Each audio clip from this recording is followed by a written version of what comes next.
Welcome to the fourth episode of The Intolerant Humanist. I'm your host, Ethan Lawless, and here we are intolerant of intolerance.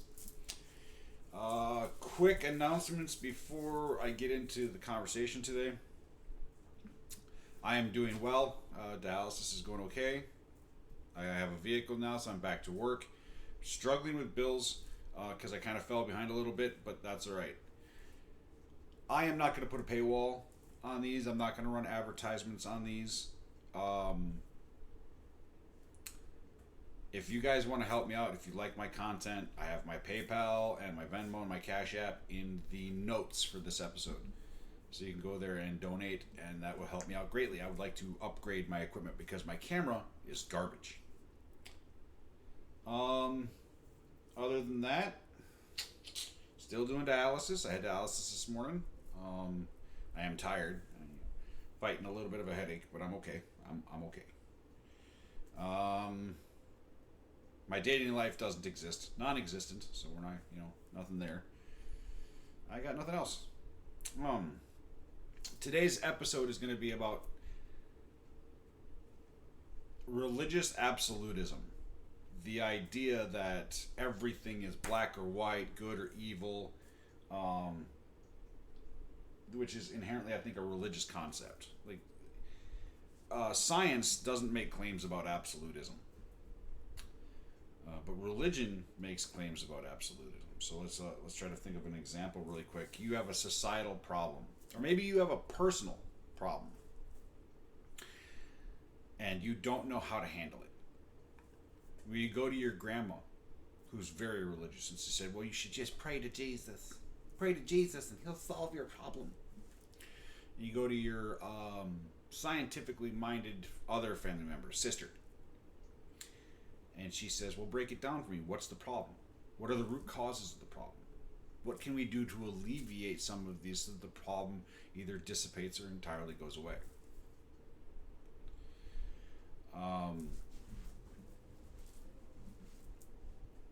That's what I'm talking about. It's the absolutism.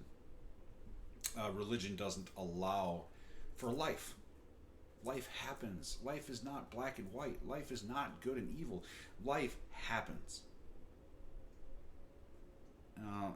Defining something as good or evil, I mean, that's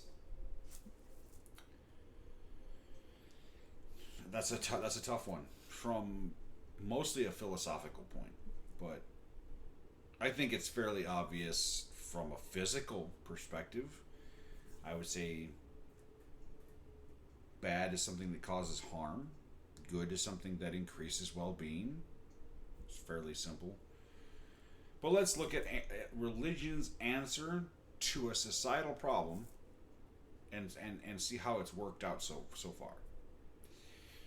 Roughly between 40 and 50 years ago, public school districts in the United States, selective public school districts, have decided to use abstinence-only sex education in their K through 12 programs. Well, we have learned that abstinence only actually leads to higher STD transfer and teen pregnancy rates and subsequent abortion rates. Religion's desire to ban abortions, it's not going to work. We had a lot of societal problems when abortion was illegal. Roe v. Wade was meant to correct that problem, and it worked.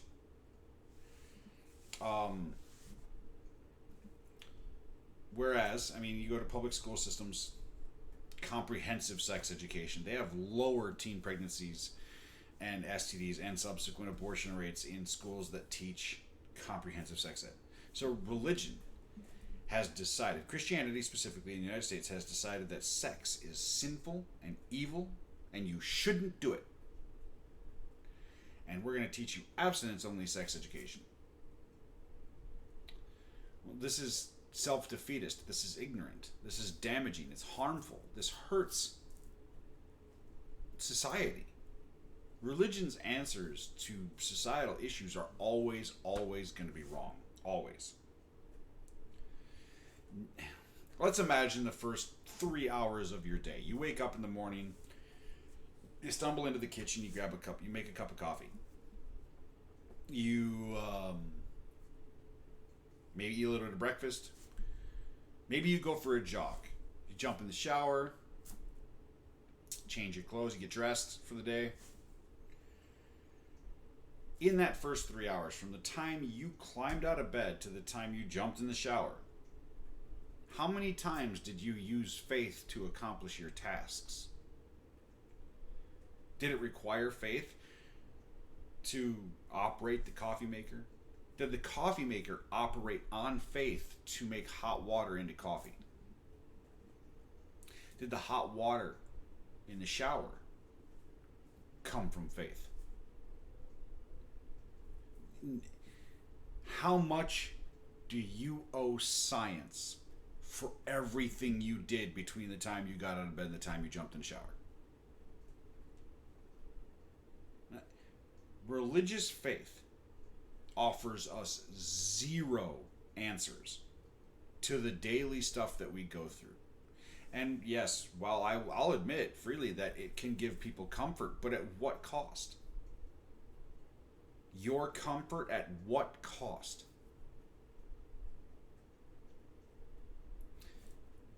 Religion, and it's not just Christianity. This applies to basically just about all religion. I mean, there's a few out there that are a little more liberal, but religion steeps itself in ignorance. Because when looked at critically, it falls apart. There's no logic to it, which is why they call it a faith. Or recently you hear people saying, well, it's not really a religion. As Christians, you'll hear them say it's not really a religion, it's a relationship with Jesus. It's a religion. I don't care what you say. By definition, read a dictionary, it is a religion. The worship of a deity or God. Religion.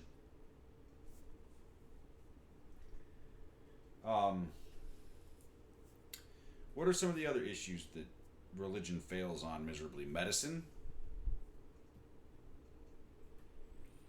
Yeah, I've heard arguments from Christians that science and religion are one and the same. They support each other. They are parallel to each other. No, they're not. New Testament Christianity is roughly 2,500 years old. In that time frame, it has discovered nothing.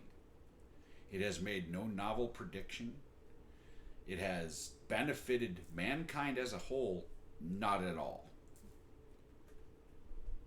I don't know. I like to say that science, modern science, is about 100 years old. And I mean, we only went to the moon 60 some years ago. My phone when I was born in 1982 was the size of a car battery. Fucking beastie bitch. Now it's the size of my pocket, and it carries all the world's information on it. In just the last 40 years, science has blown the top off of what we thought we knew about reality and nature. And religion can't explain anything about it. Religion can't tell us about germ theory. According to religion, you get sick because of sin. Religion can't explain gravity. Religion cannot do anything of value. Especially when it comes to solving societal issues.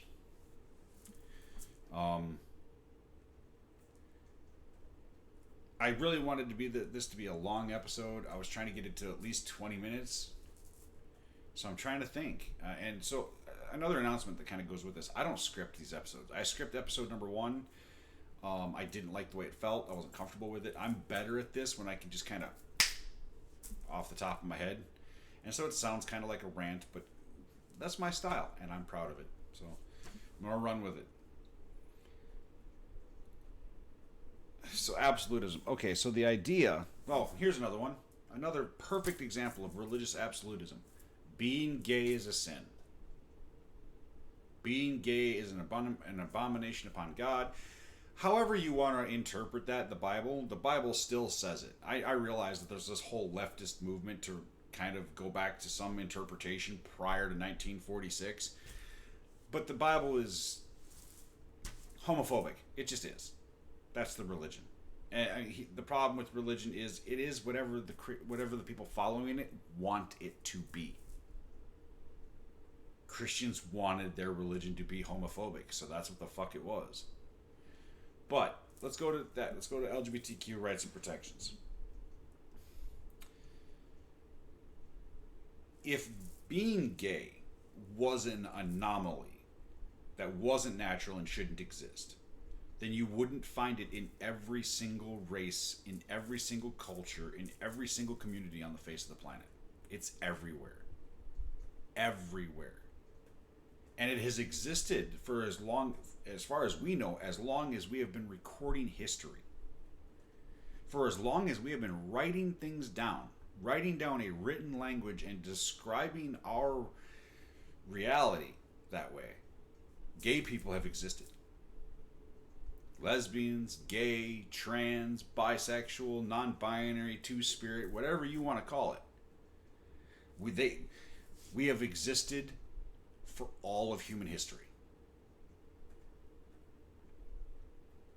Longer than Christianity. It also exists in nature. There are several species of animals that have gay tendencies, gay lifelong partners. But religion has that absolutism in its head. Black and white, good and evil, right and wrong. So it makes them a little uncomfortable, and suddenly their bias plays into their religious narrative. And then they use that as a weapon. I don't hate the sinner, I hate the sin. That is horribly rude and disingenuous. Horribly rude. To consider somebody's lifestyle inherently evil. Who they are, as a person, inherently evil. I'm never going to accept the idea that gay is a choice. Never going to fucking happen. I did not have a choice. No choice in that matter at all. I didn't wake up one day and say, hey, I'm going to be gay-ish. In small town rural Minnesota where somebody could likely beat me to fucking death for it. Yeah, that's a great idea. That's what I'm going to decide to do. No.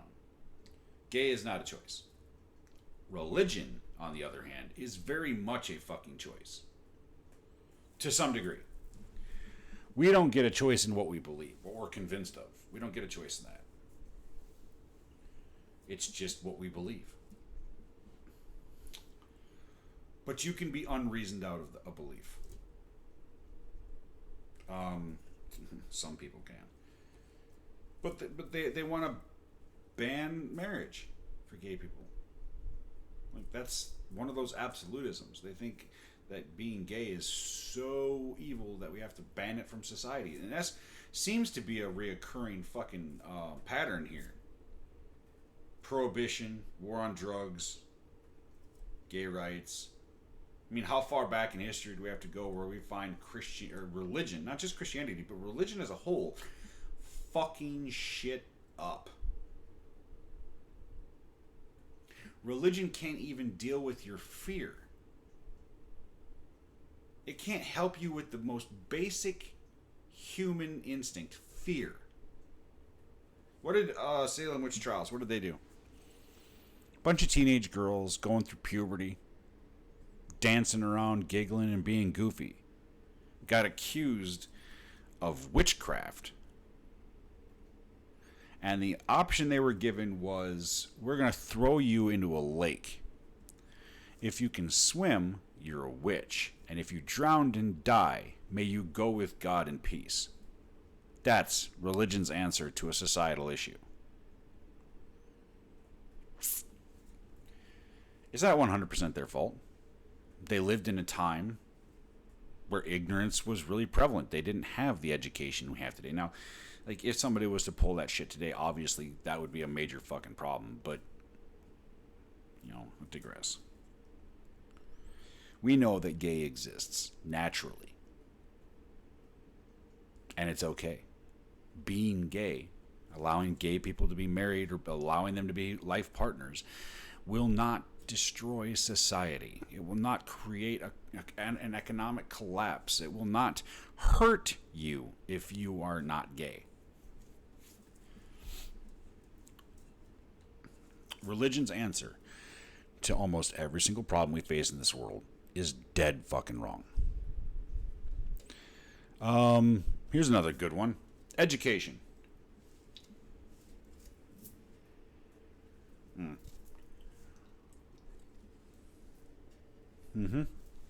Excuse me. Education. So, why is it religion, as narrow as it is, has no problem with germ theory? None. They have no problem with gravitational theories. They have no problem with any theory on the planet except for evolution and Big Bang. Those are the only two theories they fight against. As far as they're concerned, every single other theory on the face of the planet is sound scientific theory except those two. Why? Well, specifically because it contradicts their religion. Evolution disproves the story of Genesis 100%. It kills Adam and Eve. And Big Bang also destroys Genesis. And if you're going to destroy a book that claims to be from the Almighty Creator, if you're going to destroy it in the first book, well, you're going to have to probably throw out the rest of it. But we know a lot about nature, not nearly enough. I mean, there are things we don't know yet. I think religion, people want answers. And our society is built in such a way that when you admit you're wrong, or that you don't know something, or you admit that you're wrong, you're shamed for it. I remember being in school and being embarrassed because either I wasn't paying attention and I couldn't answer a question, or I just didn't know the answer to the question. And, you kind of get called out for that shit.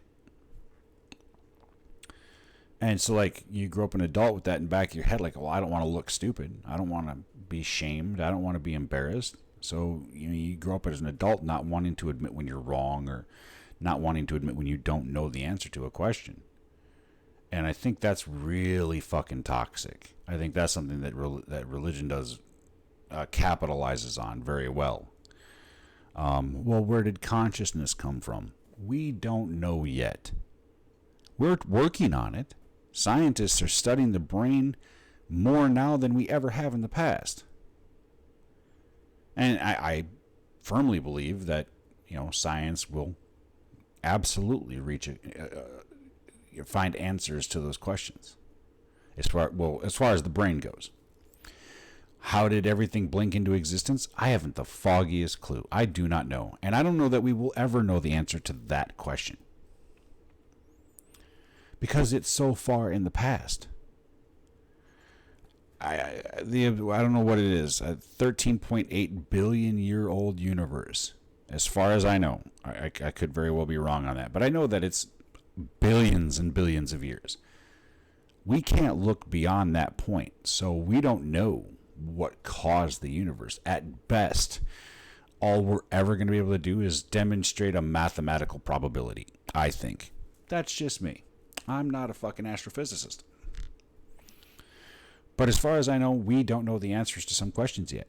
As I said earlier, science is really young. We're still working on it. But just because we don't know the answer to a question does not mean we get to just stuff whatever bullshit in there that we want, including God. Not how that works. That's right? That's back to that absolutism again. Well, we don't know, therefore it must be God. It has to be God. No, it doesn't have to be God. It absolutely does not have to be a God.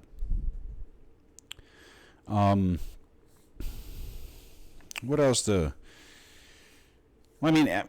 absolutism has an effect on our education system too, right? Because they want to teach creationism alongside of evolution as if creationism is a real science, when it's not. It's not a real science. I've read creationism about it. Almost all of it is assumption and presupposition. None of it is peer-reviewed,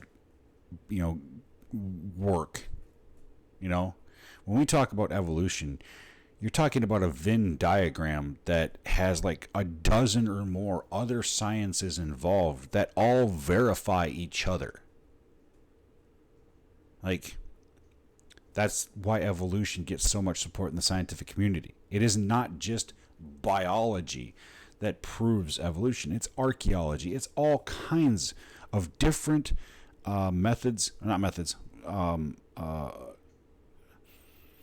fields of science coming together in your Venn diagram, right? In the center of the overlap, here's this,